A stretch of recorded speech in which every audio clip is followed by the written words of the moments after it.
जय जिनेंद्र बंधुओं, सारथी सेवा समूह में आप सभी का स्वागत है। मुनि श्री 108 कुंतु सागर जी मुनिराज व एलक श्री 105 सिद्धांत सागर जी का 2020 का चातुर्मास नेहानगर निवासियों को प्राप्त हुआ है। धर्म लाभ हेतु आचार्य गुरुवर 108 विद्यासागर जी मुनिराज द्वारा रचित महाकाव्य मूकमाटी की कक्षा मुनि श्री 108 कुंतु सागर जी मुनिराज द्वारा ली जा रही है। हम आप तक यह कक्षा पहुंचा रहे हैं, जिसे रोज आप सारथी सेवा समूह के फेसबुक पेज या यूट्यूब चैनल पर प्रातः 9 बजे देख सकते हैं। सिद्धेभ्यः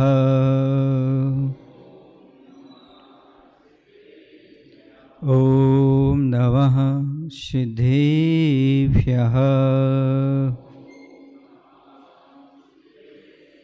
जय श्री ओम नमः सिद्धेभ्यः।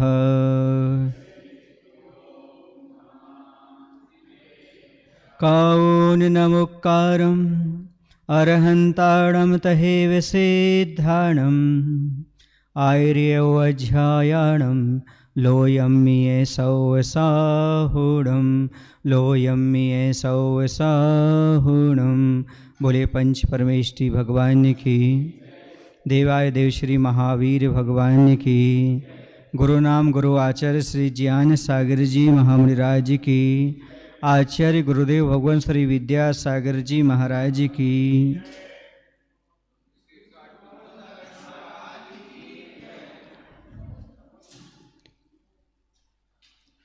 जब माटी फूल जाती है उसमें स्निग्धता आ जाती है, रुक्षपना समाप्त हो जाता है। वैसे संसारी प्राणी जब गुरुओं के उपदेश से भींग जाता है तो उसके अंदर ही वात्सल्यपन आ जाता है, रूखापन समाप्त हो जाता है, अर्थात उसके हृदय का परिवर्तन हो जाता है। और रुक्षता जब समाप्त होती है तो निश्चित रूप से चिकनाहट आ जाती है। आप भी अपने आपसी संबंधों में चिकनाहट लाइएगा। दूध में चिकनाहट लाने के लिए क्या करना पड़ेगा? बोलो, क्या करना पड़ेगा दूध में चिकनाहट लाने के लिए? हैं? जमाना तो खराब है। आप लोग बोलते जमाना खराब है। जमाना पड़ेगा। जमाने के लिए क्या करना पड़ेगा? जमाने के लिए क्या करना पड़ेगा? जामन डालना पड़ेगा। क्या करना पड़ेगा?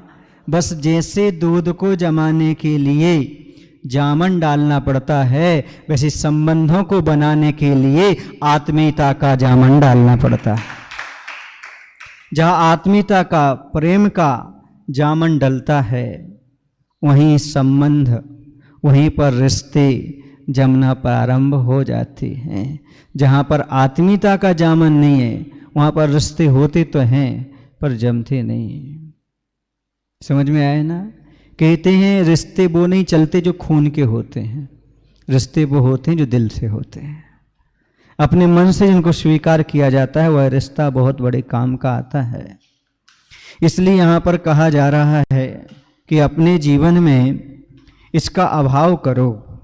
यदि आप ये रुक्षपन का अभाव नहीं करेंगे, चिकनाहट नहीं आएंगे, तो कार्य संभव नहीं है। प्रश्न नंबर शायद अपन चल रहे थे 94 पर, है ना? फूल दलों सी फूली पूरी फूली माटी है, माटी का यह फूलन ही चिकनाहट स्नेहल भाव का आदिम रूप मूलन है, और रूखेपन का द्वेषल भाव का भाव रूप उन्मूलन है। यह जो गति आई है माटी में, माटी ने जो किया जलपान का परिणाम है, परंतु जल धारण की क्षमता कब उभरेगी इसमें?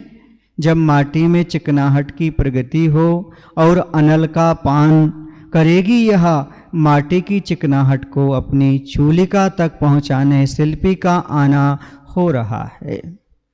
अब यहाँ पर दूसरी बात ये आती है कि पानी अंदर गया, अर्थात उसने जल का पान किया, इसका परिणाम ये हुआ कि वह जो है मिट्टी मृदु हो गई और उसके अंदर स्नेहल भाव आ गया। लेकिन प्रश्न ये उठता है, अब यह जल धारण करने की क्षमता कब लेगी? अर्थात ये घड़ा कब बनेगी, पककर कब आएगी ये मिट्टी जो जल धारण कर सके, स्वयं भी शांति का अनुभव कर सके और दूसरे को शांति शीतल जल पिला सके। उसके लिए क्या करना पड़ेगा? तो कहते अभी चिकनाहट में और प्रगति करना पड़ेगी, अभी तुम्हारा प्रेम और बढ़ना है, अभी वात्सल्य उत्कृष्ट होना चाहिए।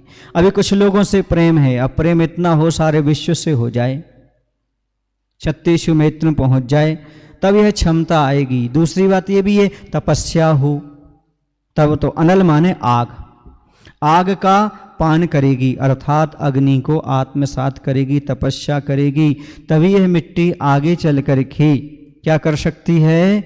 जल को धारण करने की क्षमता प्राप्त कर सकती है, अन्यथा नहीं।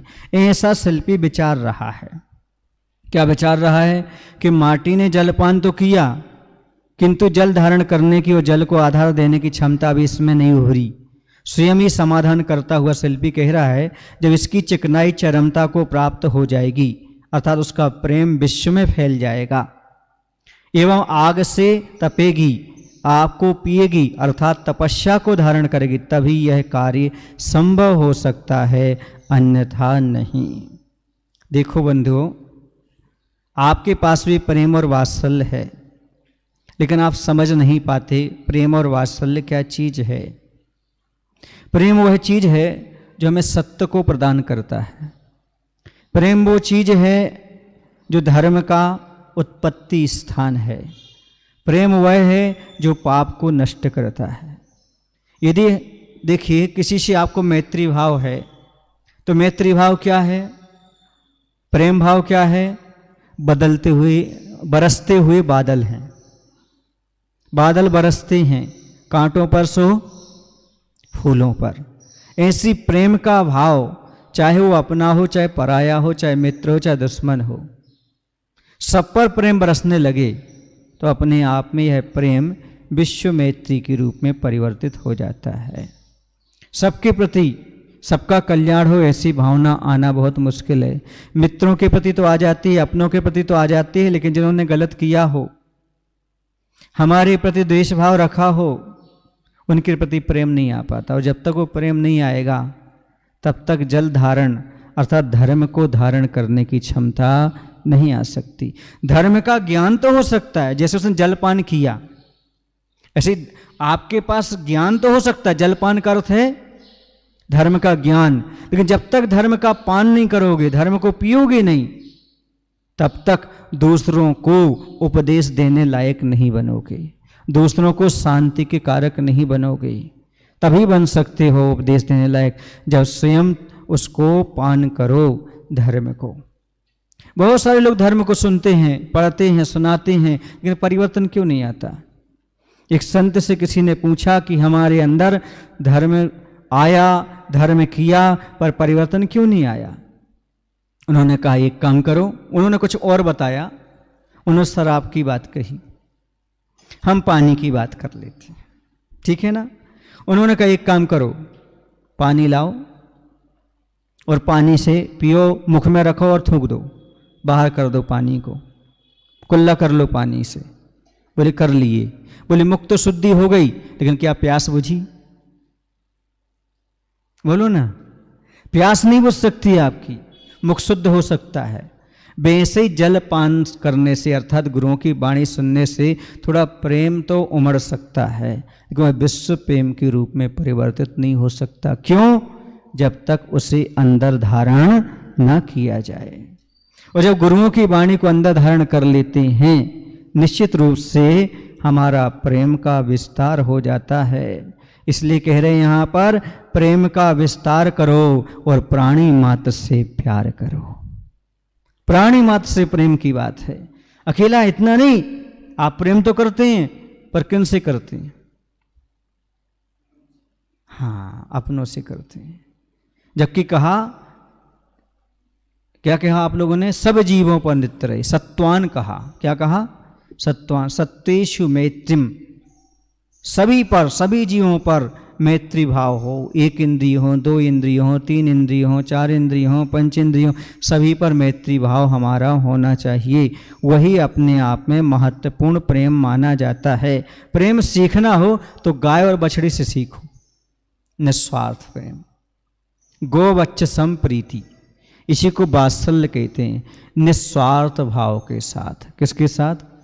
निस्वार्थ भाव के साथ प्रेम होता है। पहले, सबसे पहले आप लोग किसी की आवाज़ सुनो या ना सुनो, गाय की आवाज़ जरूर सुनते थे, क्योंकि प्रत्येक के घर में क्या होती थी? गाय होती थी। और गाय और बछड़ा प्रेम सिखाता था, कुछ सिखाए या न सिखाए। और आज गाय भी समाप्त, बछड़ा भी समाप्त, आपके यहाँ कुछ नहीं है, इसलिए प्रेम भी समाप्त। गाय और बछड़ा, हम आ रहे हैं, चिंता मत करो, उस पर भी आ रहे हैं। अभी पहले एक बात तो समझा दें, हम इतना तो हम जानते हैं, हम आपको जो नहीं जानते वो समझाना चाहते हैं। जो रख रहा है उसकी बात नहीं कह रहा हूँ, जो आप नहीं रख रहे हैं उसकी बात कहना चाहते, ठीक है ना? तो मैं ये कहना चाहता हूं कि गाय और बछड़ा जो है वह क्या करता था? बहुत बड़ी शिक्षा देते थे, निस्वार्थ प्रेम करना सिखाते थे, और असार असार को लेना और सार को देना सिखाते थे। सार में जरूर रहती थी गाय, जहां गाय बनती है उसको क्या बोलते? बुंदेलखंड में सार। क्यों बोलते थे? क्योंकि वहीं तो सार है सब कुछ, बाकी तो असार है। निस्वार्थ प्रेम में ही सार है। और घास फूस खाकर भी दूध देना, इसमें ही सार है। मतलब कम लेना और ज्यादा देना, बुरा बुरा लेना लेकिन अच्छा अच्छा देना, इसी में तो सार है। इसलिए कहां जा रहे भैया? सार में जा रहे हैं, कि वहीं सार मिलता था। और वैज्ञानिकों ने भी ये शोध किया है, जहां पर गाय भैंस बंधती है वहाँ उनका मलमूत्र होता है, वहाँ पर यदि कोई टीबी का पेशेंट भी पहुँच जाए तो बहुत जल्दी स्वस्थ हो जाता है। और ये काम करता है, उसे टीबी कैंसर जैसे रोग नहीं होते। गाय की सेवा करने वाले को, सार में रहने वाले को टीबी और कैंसर जैसे खतरनाक रोग नहीं होते। क्यों नहीं होते? क्योंकि उनके पास प्रतिरोधक क्षमता बढ़ जाती है। लेकिन अब गाय को पालना समाप्त हो गया, अब सब मशीन का युग आ गया। या फिर जो अभी आपने कहा था ना, कुत्ता पालते हैं। क्या पालते हैं? कुत्ता पालते हैं। एक बहुत बड़ी बात आपको बता दूं, कुत्ता भौंकता है, भौंकना किसी को पसंद नहीं है, लेकिन गाय क्या करती है? रमाती है। रमाती तो ठीक है, सबसे पहले माँ की याद दिलाती है वो सुबह से। किसकी याद दिलाती है? क्या क्या बोलती है वो? माँ। जो भौंक दे आज वो पसंद हो गया। पहले जो माँ की याद दिलाता था, ऐसी गाय को लोग रखते थे, माँ की याद दिलाती है। बड़े बुजुर्गों का नाम सुनाई देता था, अब बड़े बुजुर्गों को भौंकना शुरू हो गया। पहले बड़े प्रेम से माँ बोलते थे, अब सुबह से माँ को झपकना शुरू हो गया, माँ के साथ झल्लाना शुरू हो गया। क्योंकि जैसी जैसी परिणति होगी वैसे वैसे तो विचार बनते जाएंगे। पहली गाय ये निस्वार्थ प्रेम से खाती थी, उससे कोई बछड़े से स्वार्थ नहीं है। फिर भी लार भी देती थी। लार समझते हैं आप लोग? चाटना, लार। गाय क्या करते हैं अपने बछड़े को? तो उससे इस लार से लाड़ हो गया। रा और रा में प्राकृत में भेद नहीं होता, ररुड़ ररुड़ हे रहा, रा में और रा में कोई भेद नहीं होता। तो लार से लाड़ बन गया और प्यार खिलाती थी। प्यार समझते हो? नहीं समझते? प्यार जो धान्य होती ना उसका, चावल का, तो उसका जो भूसा निकलता है वो प्यार कहलाता है। तो लाड़ और प्यार से लाड़ और प्यार बन गया। क्या बन गया? लाड़ भी मिलता है और प्यार भी मिलता है। गाय क्या करती है? लाड़ भी देती है और बच्चे को प्यार भी खिलाती है, दूध भी खिलाती है। ये लाड़, प्यार और वात्सल्य गाय से सीखने को मिलता था। अब कुत्ते से तो मात्र भौंकना ही और अपने जात भाई को देखकर गुर्राना ही सीखोगे। तो उसको रह करके यही सीख रहे, और ये देखने में भी आ रहा है। बोलो गलत कह रहा हूँ, सही कह रहा हूँ? यही आपके लिए इफेक्ट देखने को मिल रहे हैं, यही साइड इफेक्ट चल रहे हैं। क्योंकि जैसा जैसा होगा वैसा वैसा। इसलिए गाय पालन करने वाला लिखा है आदि पुराण आदि महापुराण आदि ग्रंथ में कि वैश्य कौन है? वैश्य कौन है? तो कहते जो पशु पालन करके और खेती करके आजीविका का पालन करता है वह वैश्य कहलाता है।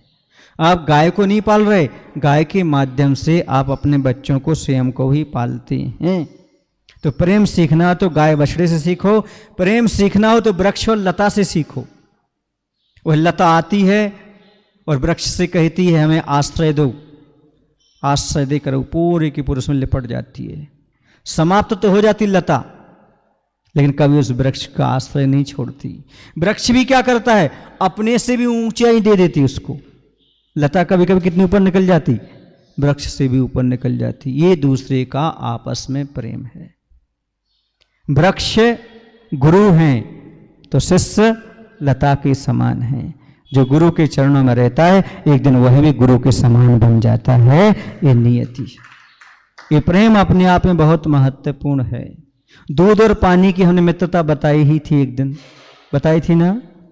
दूध से पानी कहता है कि हमारे लिए मिला लो, उसने कहा मिला लो पर हमारे जैसा बनना पड़ेगा, अस्तित्व खोना पड़ेगा। बोले ठीक है बन जाएंगे।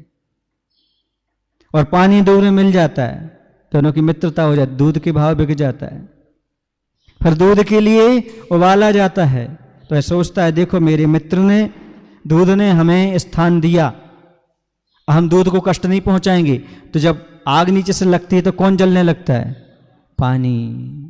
फिर जब पानी जलने लगता है तो दूध सोचता है देखो ये पानी जल रहा है, ये आग के लिए, आग को बुझाने तैयार हो जाता है, वो फन जाता है और आग को बुझा देता है। फिर रसोईया उसमें पानी डाल देता है, वो शांति से बैठ जाता है। आग को थोड़ी बुझाना था, उसे पानी लाना था, पानी मिल गया, शांत हो जाता है। ये मित्रता, ये प्रेम। फिर दीपक और पतंगा, इनसे भी आप प्रेम सीख सकते हो। दीपक देखा आपने, दीपक जलता है और पतंगा उसकी लौ में आ जाता है, प्राण भी समाप्त कर देता है। भौरा और फूल, यही बड़ा बंधन है। आचार्य ज्ञान सागर जी महाराज लिखते हैं ऐसा बंधन, ऐसा प्रेम अटूट है। कैसा? भौरा परागकण ग्रहण करता है फूल से, फूल उसका उपकारी हो जाता है। और शाम के समय कमल क्या होता है, पंखुड़ियां सिकुड़ जाती, बंद हो जाता है, वो भौरा उसी के अंदर बंद हो जाता है। और वो पंखुड़ी को काटता नहीं है। जो भौरा लकड़ी में छेद कर सकता है वो पंखुड़ी को नहीं छेद सकता, पर नहीं छेदता क्योंकि उसका उससे प्रेम रहता है। वो समाप्त तो हो जाता है उसी में, लेकिन उसको छेद नहीं करता, बाहर नहीं निकलता। ये कुछ प्रेम के एग्जाम्पल हमने दिए। यदि आप सीखना चाहो तो ये सब आप सीख सकते हो। समझ गए ना? इसलिए कहा जा रहा है कि थोड़ा स्नेह को बढ़ाने का प्रयास करिएगा। तो यहाँ पर यही कही जा रही है बात कि अब उसके अंदर जल धारण करने की क्षमता आनी चाहिए, तभी वह आगे चल कर के कुछ कर पाएगा। प्रभात की पावन बेला में माटी के हर्ष का पार नहीं, और वहीं पर पड़ा पड़ा इस दृश्य का दर्शन करता एक कांटा, निशा के आंचल में से झांकता चकित चोर सा। कह रहे हैं प्रातःकाल हुआ, और जब प्रातःकाल वहाँ पर होता है तो वहाँ पर शिल्पी पहुँचता है। सुबह सुबह की बात है, माटी बड़ी प्रफुल्लित हो जाती है क्योंकि शिल्पी क्यों देख लेता है कि शिल्पी यहाँ पर आ रहा है। और यह दृश्य ऐसा है कि वहीं पर एक घायल पड़ा हुआ कांटा रहता है। कौन रहता है? कांटा। तो एक कांटा भी झांक करके देख रहा है। माटी खोदने के अवसर पर कुदाली की मार खाकर जिसका सर अध फटा है, जिसका कर अध कटा है, दुबली पतली सी कमर कटी थी उसकी, वही अब और कटी है। जिधर की टांग टूटी है उधर की आंख फूटी है, और चपला अबला उम्र पर भी असर पड़ा है मार का, लगभग वह भी घटी है। कहाँ तक उन्हें कांटे की कटीली काया दिखती अब अटपटी सी है। इसमें संदेह नहीं है कि प्राण उसके प्राय कंठगत हैं, श्वास का विश्वास नहीं अब, फिर भी आसमान का आधार आस है ना। तन का बल वह कण सा रहता है, और मन का बल वह मन सा रहता है। यह एक अकाट्य नियम है। और यहाँ पर कह रहे हैं वहीं पर अब दूसरा पात्र भी आ जाता है। कौन आता है अब? कांटा। कैसा होता है? शिल्पी की कुदाली से घायल हो गया वो। जब मिट्टी खोदी जा रही थी तब उसके अंदर क्या था? कांटा था। कांटे पर कुदाली पड़ गई तो बेचारे की आंख भी फूट गई कांटे की, हाथ भी, पैर भी, एक धर पूरा का पूरा गड़बड़ हो गया। कटी भी, उसका टूटा फूटा सा शरीर हो गया है। कह रहे हैं वह भी शिल्पी की ओर देख रहा है, सोचता है शिल्पी को पीड़ा दिए बिना मन को शांति नहीं मिल सकती अब मुझे। कांटे का तन पूर्णता जीर्ण हो चुका है, प्राण कंठ तक आ गए हैं किंतु बाहर नहीं निकल रहे हैं, क्योंकि मन में अभी बदला लेने का भाव बना हुआ है। किसके अंदर? कांटे के अंदर, कि भैया इसने मुझे तोड़ फोड़ दिया, मेरा क्या था। प्राण कंठ तक तो हो गए पर श्वास का विश्वास नहीं अभी, फिर भी आसमान का आधार अभी भी आशा है उसे। तन का बल वह कनसा रहता है। तन में क्या ताकत होती है, लेकिन सबसे बड़ी ताकत किसमें होती? मन में। अभी मन से हारा नहीं है। क्यों नहीं हारा? क्योंकि उसे अभी कुछ करना है। क्या करना है? बदला लेना है। हाँ, यही यहाँ पर घट रहा है। कंटक का तन तो पूर्णता ज्वर से घिरा है, फिर भी मिट नहीं रहा, वह जी रहा है और उसका मन मधुर ज्वार से भरा रस पी रहा है। इस पर किसका चित्त चकित नहीं होगा? इस विस्मय का कारण भी सुनो। मन को छल का संबल मिला है, स्वभाव से ही मन चंचल होता है, तथापि इस मन का छल निश्चल है। मन माया की खान है ना, बदला लेना ठान लिया है शिल्पी से इसने। शिल्पी को शल्य पीड़ा देकर ही इस मन को चैन मिलेगा, वैसे मन बैर भाव का निधान होता ही है। मन की छांव में ही मान पनपता है, मन का माथा नवता नहीं। ना मन हो तब कहीं नमन हो समन को, इसलिए मन यही कहता है सदा, नाम ना नम ना नाम ना। अब यहां पर बात आ रही है तन की नहीं, मन की बात आ गई। अब किसकी बात आ गई? कांटे का तन तो जीर्ण शीर्ण हो गया, कमर भी टूट गई, आंख भी फूट गई, लेकिन मन तो अभी बदले की भावना में जी रहा है। कहते हैं बदला एक ऐसा घाव है जो हमेशा हरा भरा बना रहता है। और बदले लेने की भावना, कहते हैं बदला लेने वाले मर जाते हैं पर बदले की भावना बनी रहती है। देखो ना, 10 भाव तक जिसने बैर किया, पीड़ाएं देकर मन मानी। 10 भाव तक बैर किया कमठ ने, ये बैर भाव समाप्त नहीं होते। 10 भाव तक जीवन समाप्त हो गया पर बैर समाप्त नहीं हुआ। यह बैर ना बैर मिटाता है, यह बैर निरंतर प्राणी को भव सागर में भटकाता है। इसलिए इस बैर से बचो। कहते हैं बदले की भावना जीने तो देती ही नहीं है पर सुकून से मरने भी नहीं देती, क्योंकि वह तड़प तड़प के मरता है, मैं ये कर नहीं पाया, ये कर नहीं पाया, ये कर नहीं पाया। शल्य की तरह चुभता रहता है बैर। जैसे पैर में कांटा एक बार लग जाए, जब तक निकले ना, जब तक चुभता है, ऐसे किसी के प्रति बैर भाव रखे हो, शल्य रखे हो तो वह चुभता रहता अंदर अंदर में। कह रहे ऐसी दशा उसकी हुई, लेकिन सब बलों में कहते मन का बल ही सबसे अधिक ताकतवर होता है। मन में दृढ़ता होने पर जीर्ण शीर्ण काया के साथ बदला लिया जा सकता है और अपने जीवन को बदला भी जा सकता है। संयम धारण कर सकते हो, साधना कर सकते हो, तप आराधना कर सकते हो। एक बार बताऊं आपको, शरीर किसी का साथ नहीं देता।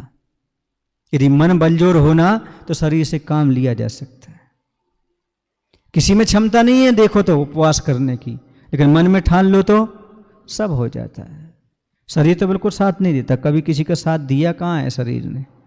पर साथ नहीं छोड़ता। साथ नहीं देता पर साथ नहीं छोड़ता, बहुत अंतर है। साथ में रहने वाले और साथ देने वाले। कुछ ऐसे होते जो तस्वीर में साथ देते हैं, तस्वीर में, और कुछ लोग ऐसे होते हैं जो तकलीफ में साथ देते हैं। शरीर तस्वीर में साथ देता है पर तकलीफ में कभी साथ नहीं देता। इसे आचार्यों ने बदमाश कहा है। क्या कहा? बदमाश समझते हो? बद माने बुरा, मास माने शरीर। जो बुरा हो, शरीर हमेशा बुरा ही होता है, कभी साथ नहीं देता। ये तो मन की बात है कि उससे हम काम ले लेते हैं। शरीर तो 5 मिनट में मना करने लगता है, ऐसा मत करो, ऐसा मत करो। आप देखो माला फेरने बैठते हो, एक माला के बाद कहता बस। पर साधु कैसे ध्यान लगा लेते 5-5, 6-6 घंटे मन को मार करके। यदि मन वश में नहीं है तो ध्यान नहीं है। आसन मार के मत बैठो, पर आस मार के बैठो। हाँ, आस, इच्छा मतलब मन। आसन भले नहीं मार रहे, पर आस तो मारो। हाँ, कहते मन मरा ना तृष्णा भागी, तुम रहे रागी के रागी। मन को मारना, मोक्ष मार्ग में कुछ नहीं करना, मात्र मन को मारना है। मन की नहीं मारना है, समझो आप मोक्ष मार्ग पर बढ़ जाओगे। कुछ नहीं करना। मन की मानते रहोगे तो कभी भी मोक्ष मार्ग पर नहीं बढ़ सकते, कभी त्याग तपस्या नहीं कर सकते, कभी शांत परिणाम नहीं रह सकते। मन को नहीं, मन को मानो, मन की नहीं मानो, मन को मनाओ। तुझे मानना ही पड़ेगा, जो मैं कह रहा हूं वही करना पड़ेगा, तब काम चलेगा। सुकुमार मुनिराज देखो, उनका कैसा शरीर था, राई का दाना भी चुभता था, लेकिन ऐसी तपस्या की कि सियालनी खाती रही। ये किसकी ताकत थी, शरीर की कि मन की? मन की ताकत थी। ये मत कहो मेरे शरीर में क्षमता नहीं है, मैं ऐसा नहीं कर सकता, मैं वैसा नहीं कर सकते हो तुम सब कुछ। मन के हारे हार है, मन के जीते जीत। कहते हैं रोग मन में बाद में आता है, तन में बाद में आता है, मन में पहले आता है। जड़ें मन में, रोग तन में। तो सोच लो हमें बुखार आ गया, फिर आ ही जाएगा।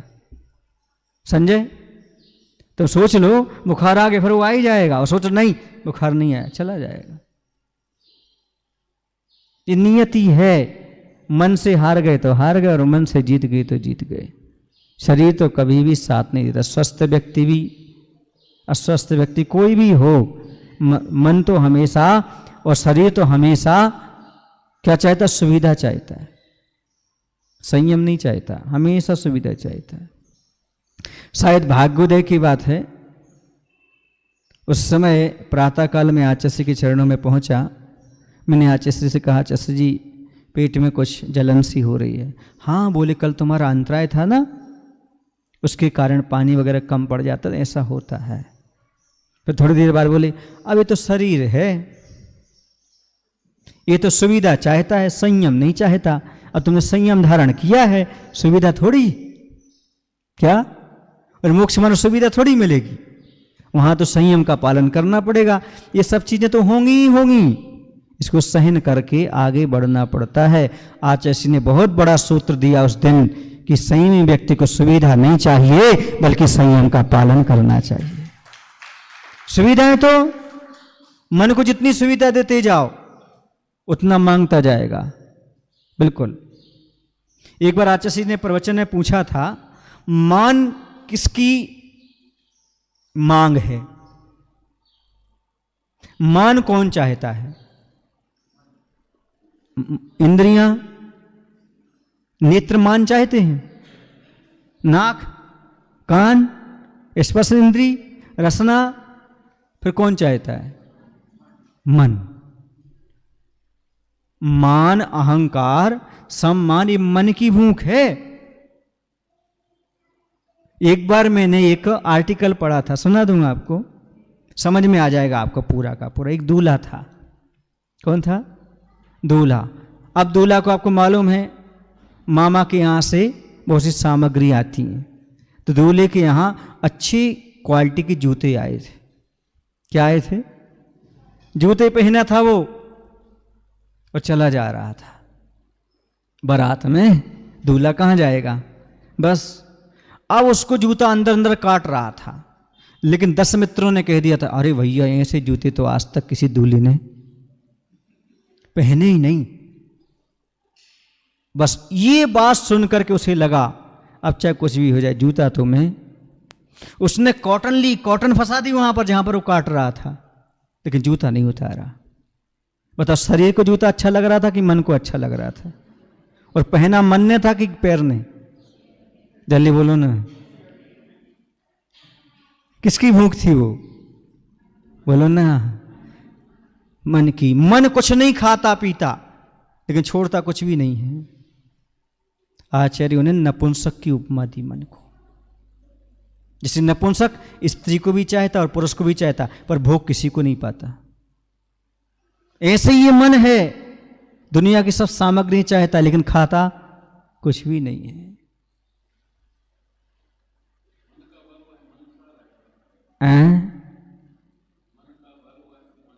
मन नहीं जानते आप? 40 किलो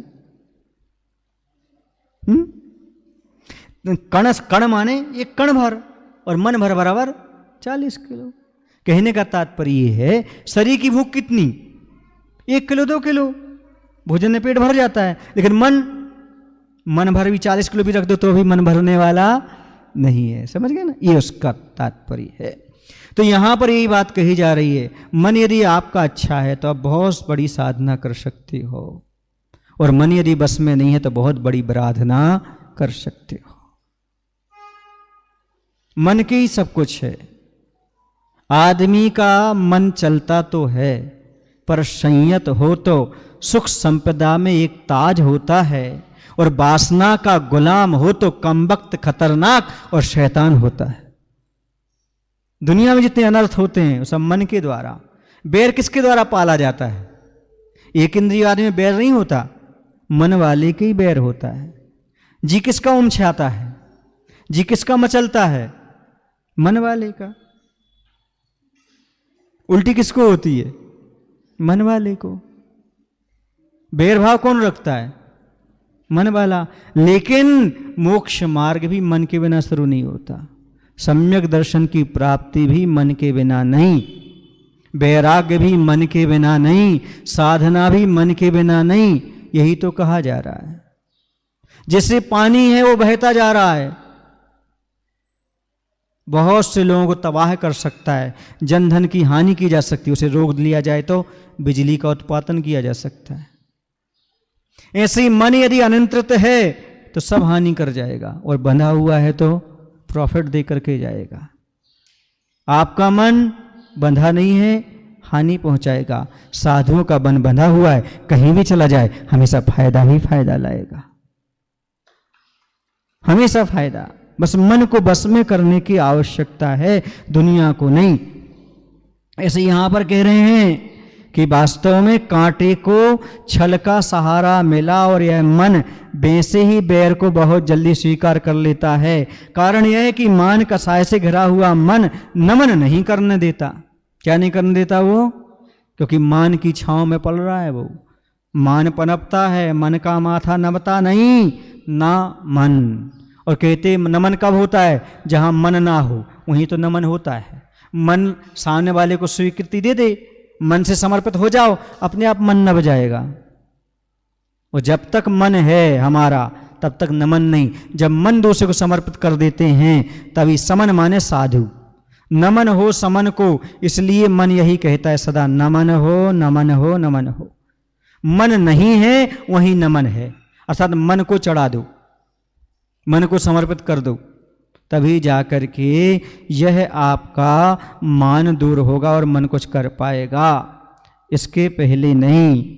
कांटे के भीतर उपजा बैर भाव नष्ट हो जाए, इस आशय को लेकर के माटी समझाती है आगे। अब आगे जब समझाएगी, पहले ये तो समझ लो कि ये मन करता क्या है, कैसी भावना करता है। तो कहते हैं भैया, दुनिया में हर एक व्यक्ति चित्र को सुधारना चाहता है, लेकिन अपने चित्त को कोई नहीं सुधारना चाहता। चित्र जानते हैं आप बढ़िया से बढ़िया चित्र बनाना चाहते हो, बोलो ना। अपने घर में भी बढ़िया चित्र लगाना चाहते हो, दुकान में भी बढ़िया चित्र लगाना चाहते हो, और खिंचवाना भी बढ़िया चित्र चाहते हो, पर चित्त घर में अलग रहता है, दुकान पर अलग रहता है, मंदिर में अलग रहता है। चित्र एक सा रखो या न रखो, पर चित्त हमेशा एक सा बनाए रखो, यही मोक्ष मार्ग की साधना है। पर हमारे चित्र बदल जाते। चित्र मतलब भावना। कहते ना भैया इनके तो मुखड़े बदलते रहते हैं। आचार्य से कहते हैं चेहरे में चेहरे हैं, अंदर बहुत गहरे हैं। चेहरे में चेहरे हैं, अंदर बहुत गहरे हैं, लेकिन सच पूछो तो हम सत्य अहिंसा के क्षेत्र में अंधे और बहरे। सत्य अहिंसा के क्षेत्र में हम अंधे और बहरे हैं। चेहरे में चेहरे हैं, बहुत गहरे हैं, एक के बाद एक। कहते हैं बहरूपियापना हमारे जीवन में है। हे गिरगिट तुम कितना भी रंग बदल ले, हे नेताओं तुम कितना भी रंग बदल लो, हे मौसम तुम कितना भी ढंग बदल लो, पर आदमी के मन जैसा रंग कोई ना आज तक बदल पाया और न कभी बदल पाएगा। मौसम का ढंग, गिरगिट का रंग, आदमी का मन कब बदल जाए कोई भरोसा नहीं होता। इसलिए मन को प्रतिक्षण बस में करने की बात कही गई। और आचार्य कहते हैं बिना व्रत उपवास नियम के मन बस में हो ही नहीं सकता। मन को बस में करने के लिए एकासन, उपवास, व्रत नियम आदि बहुत जरूरी हैं। जैसे बांध को बांधे बिना पानी नहीं रुकता, वैसे व्रत नियम आदि रूपी उपवास आदि इसको बांध को बांधे बिना मन रुक नहीं सकता। मन को रोकने के लिए व्रत उपवास आदि रखे जाते हैं ताकि मन और इंद्रियां आपके बस में हो सकें। जिसके बस में मन और इंद्रियां हैं वह कहीं भी चला जाए कभी गाफिल नहीं हो सकता। चंचलता समाप्त हो जाती है। उपवास व्रत नियम से मन वचन काय की गति कम हो जाती है, शांत बैठ जाता है। शरीर तो वैसे ही शांत रहता है उपवास के दिन, वाणी भी अपने आप धीमी पड़ जाती है और मन भी काम करना ज़्यादा बंद कर देता है। इसलिए ये सब चीज़ें करने की आवश्यकता होती है। आचार्य श्री कहते हैं मन सिद्ध मत करो, मंत्र सिद्ध मत करो, मन को वश में करो। क्या? जिनका मन सिद्ध हो जाता है, बस में हो जाता है, उसे मंत्र सिद्ध करने की आवश्यकता नहीं होती, क्योंकि जिसका मन जो है वह बस में है, समझो वही स्वयं मंत्र बन जाता है और प्रत्येक कार्य को सफल बना देता है। लोग साधुओं के पास आते हैं, महाराज मंत्र दे दो, कोई मंत्र दे दो। भैया एक काम करो, नमोकारण पढ़ा करो। वो तो पढ़ा थे, वो तो फेरा थे। मतलब दहेज की चीज है क्या जो आपको फ्री में मिल गया नमोकार मंत्र? अरे मंत्र कोई विशेष नहीं होता, मन की परिणति विशेष होती है। यदि आपका स्थिर मन है तो कोई भी अक्षर मंत्र बन जाएगा, और आपका अस्थिर मन है अच्छे से अच्छा सिद्ध मंत्र भी अक्षर बन जाएगा। मन के माध्यम से इनका फल मिलता है। पूजा व्रत नियम तंत्र मंत्र तावीज। क्या? पूजा, मन्नत, व्रत, तप, तंत्र मंत्र तावीज, इनका फल तब ही मिले जब हो श्रद्धा का बीज। श्रद्धा का बीज अर्थात मन में जब श्रद्धा हो तभी इन सब का फल मिलता है। इन सबको लटकाए घूमने से कुछ ही मिलने वाला नहीं है। ये तंत्र मंत्र तावीज कुछ नहीं करेंगे। मन को बस में करो, अपना मन अपना बना रहे, संयम अपने आप पल जाएगा। और होता ये है कि दुनिया को अपना बनाने के चक्कर में लगे रहते अपन, दुनिया हमारी बन जाए, सो अपना मन पराया हो जाता है। नहीं आया समझ में क्या कह रहा हूं मैं? मन को अपना बना लो, धर्म मार्ग अच्छा है। हम दुनिया को अपना बनाने के चक्कर में रहते ही, हमारे भक्त बन जाए, हमारे परिचय में आ जाए, हमारा ऐसा हो जाए, अपना मन गायब हो जाता है। और जब अपना मन बस में नहीं है, मोक्ष मार्ग भी गायब हो जाते हैं।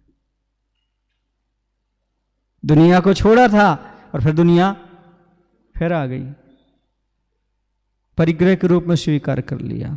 तो यही कहा जा रहा है कि मन अपना बना रहे, बस संयम मार्ग अपने आप बनता चला जाता है। मान और मांग मन के बिना उत्पन्न नहीं हो सकती। क्या? मान और मांग बिना मन के नहीं। हमें ये चाहिए, ये चाहिए, ये मन ही तो बोलता है। मान, अच्छे बता, माला पहनने में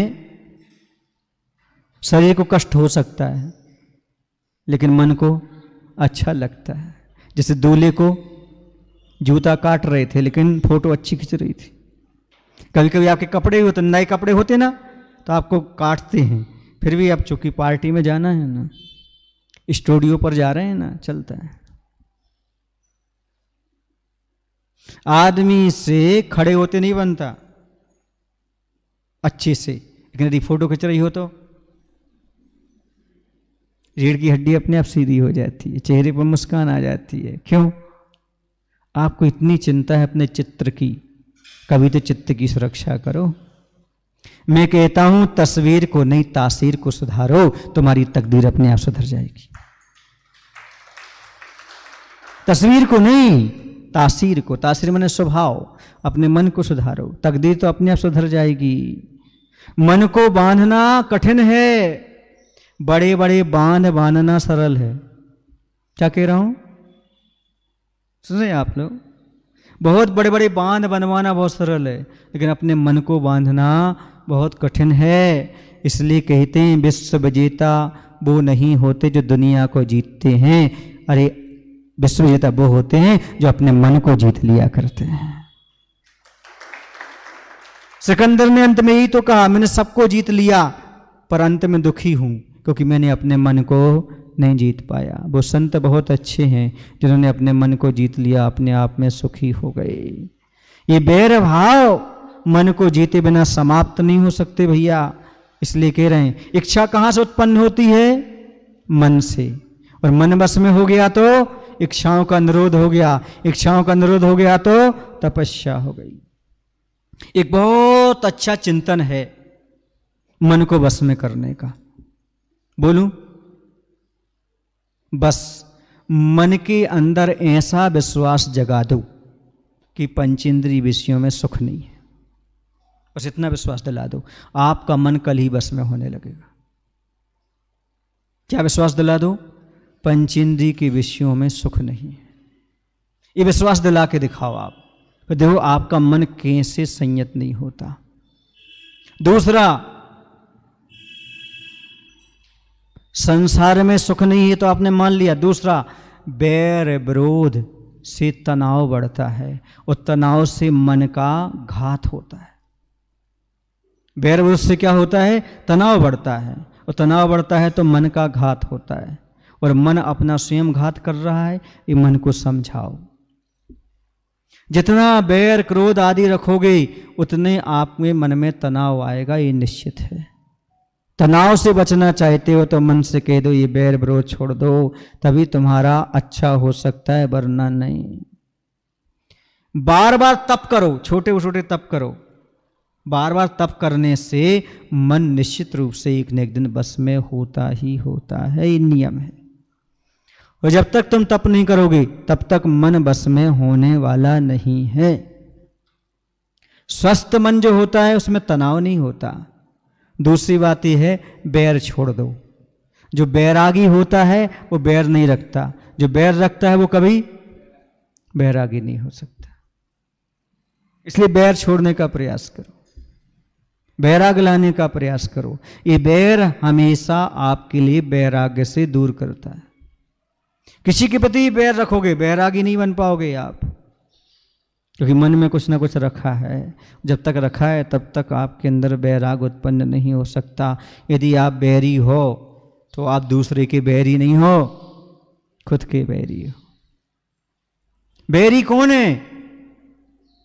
साबकाचार ग्रंथ में शायद 47-48 नंबर की 147-148 नंबर के श्लोक में कहा है, पाप मरातर धर्मो।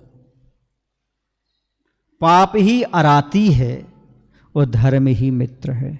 अर्थात पाप ही आपका शत्रु है, बैरी है, और पुण्य आपका मित्र है। किसे आप बैरी समझ रहे हैं, किस शत्रु समझ रहे हैं?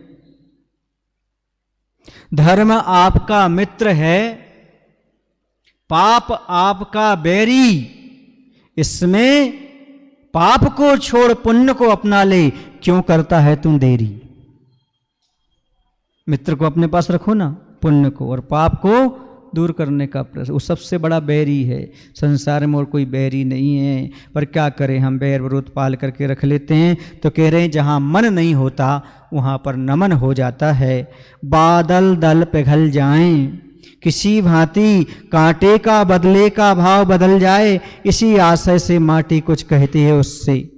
अब बादल दल बदल जाए मतलब किसी प्रकार से, किसी निमित्त से जो इसके मन पर बदले की भावना आई है, किसके, कांटे की, किसी भांति यह सब समाप्त हो जाए। सुनो बंधुओं, यहाँ पर बहुत अच्छी बात कही जा रही है। आपने वैराग्य धारण कर लिया, कांटा तो एक उपलक्षण है, कांटे का अर्थ है शल्य। यदि हमारे जीवन में शल्य है तो व्रतों को धारण करने से कोई फायदा नहीं, क्योंकि निश्शल्यो वृत्ति, जो वृत्ति होता है वह निश्शल्य होता है। और जब तक शल्य रहेगी तब तक नहीं। 3 प्रकार की शल्य होती हैं, माया, मिथ्या और निदान। मायाचारी पूर्वक धर्म करना, कोई देख नहीं रहा है, सब कुछ करते जाओ, किसको पता हम क्या कर रहे हैं, और दुनिया की नज़रों में अच्छे बने हैं और काम कर रहे हैं बुरे। ये मायाचारी करना, ऊपर ऊपर से अच्छे से दिखावा करना, ये सब वृत्ति के साथ नहीं हो सकता। वो वृत्ति नहीं है जिस प्रकार की मायाचारी करता है। मिथ्या, विपरीत श्रद्धान, ये भी एक शल्य है। को देवों की पूजा छूटना नहीं, को तत्व पर श्रद्धान बनाए रखना, ये सब माया, मिथ्या। निदान, आगामी काल में मुझे सुख मिले, भोग मिले, सम्मान मिले, ऐसी इच्छा रख करके धर्म करना। ये 3 चीज़ें जिसके अंदर है वो वृत्ति नहीं हो सकता। इन 3 चीज़ों को छोड़ने के बाद कहते हैं हमें 2 प्रतिमा लेना है, तो 2 प्रतिमा मात्र इससे नहीं होती।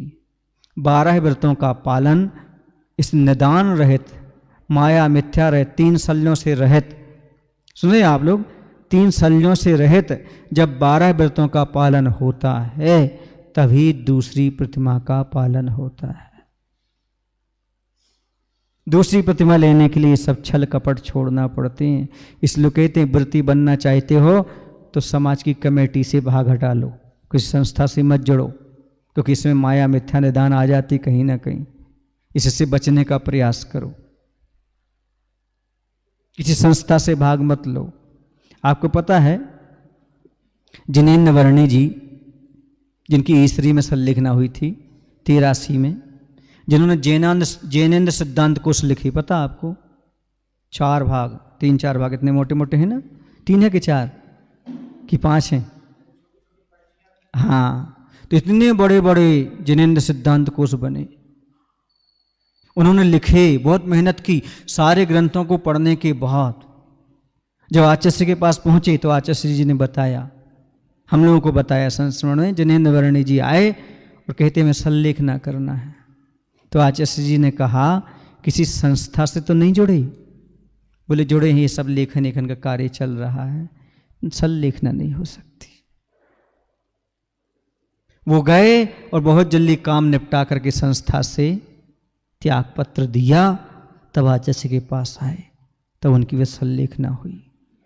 समझ में आ रहा है? इन सब संस्थाओं से जुड़ करके आत्मा का कल्याण नहीं किया जा सकता। इन सब से निवृत्त हो जाओ, फिर जाकर के संलेखना की भावना अपने आप में महत्वपूर्ण होती है। ये सब चीजें छोड़कर, क्योंकि निर्विकल्प होने के लिए ये सब निश्चल होना बहुत आवश्यक है। हमें ये शल्य लगी, हमें वो शल्य, कुछ नहीं कर पाओगे शल्य में हो तो। आप लोग बोलते ना अब क्या करें महाराज जी, ग्रस्त हैं, 50 शल्य हैं। आप बोल तो देते पर शल्य समझते नहीं किसी के थे। ये कांटे की तरह चुभती रहती हैं, ये शल्य होती हैं। तो कह रहे ये बदले की भावना भी शल्य है, सबसे खतरनाक। मान शल्य, लोह शल्य, पे शल्य, क्रोध को भी शल्य कहा, मान को भी शल्य कहा। जो गाढ़ता ले ले उसका नाम शल्य है, जो चुभने लगे वो शल्य है। सीधी बात तो ये है। आत्मा में अकेले 3 ही शल्य नहीं होती, और भी हैं छोटी छोटी। ये बात अलग, वो व्रत को नष्ट नहीं करती, पर बनी तो रहती है अंदर। इसलिए सब सल से निर्विकल्प।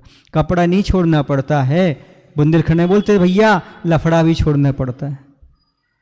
किसी प्रकार का कोई मन वचन काय से इस प्रकार का भाव नहीं रखना, किसी के प्रति बदले का दलदल नहीं। कह रहे इसलिए कुछ ऐसी भावना रख रही है वो माटी छूट जाए। बदले का भाव यह दलदल है कि जिसमें बड़े बड़े बैल ही क्या बलशाली गज दल तक बुरी तरह फंस जाते हैं और गल कपोल तक पूरी तरह धस जाते हैं। कह रहे जैसे दलदल में बैल नहीं, हाथी भी पूरा धस जाता है, पैर से लेकर के कपोल माने गाल तक पूरा शरीर उसका और ललाट तक पूरा धस जाता है। वैसे बैर विरोध तो दलदल है।